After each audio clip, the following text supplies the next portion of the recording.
Well, first, you need to provide a continuously available automated testing environment to your market participants.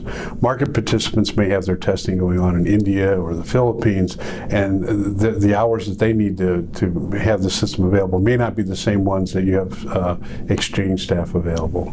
And then also, when you have this environment available, market participants with their own automated regression testing environment can rely and integrate the exchange system as part of their overall testing process.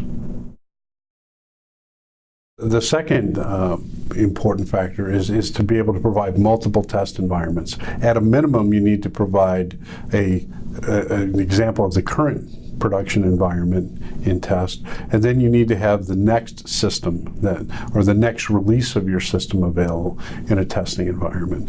And there may be a need for additional test environments, such as systems where firms can test in isolation specific behaviors without interacting with other market participants or other market volume.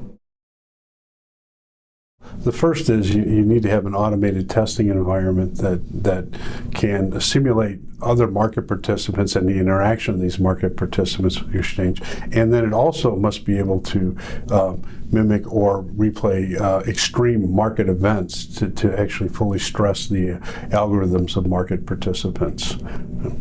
And even with this rigorous testing, though, the nature of these complex autonomous agents working together is not going to be sufficient that you can absolutely guarantee that there won't be some kind of anomaly, and that's where risk controls come in. However, with that said, it's important to realize that with a properly constructed test environment, you should be able to readily expand and add new scenarios to push or stress these algorithms on market participants as they're learned and as more market experience is gained in the actual markets and venues.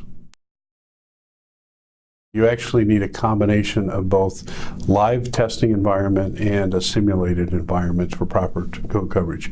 Where you really need simulation is all the edge cases or the states that your system really can't get into that need to be tested with your counterparty.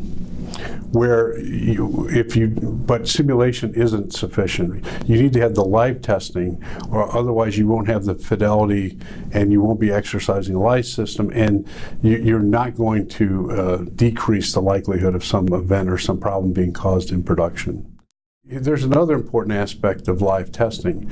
If you're having your counterparties test with the live system, you have an opportunity to find and identify anomalies in a test environment that may otherwise only be found in the production environment. And we've actually experienced this over several years of actually helping our venues with their testing. So the best way to think about it is if you can put an automated automated testing front end in front of your venue and go out to an instance of your live system, consider this as crowdsourcing the testing of your platform.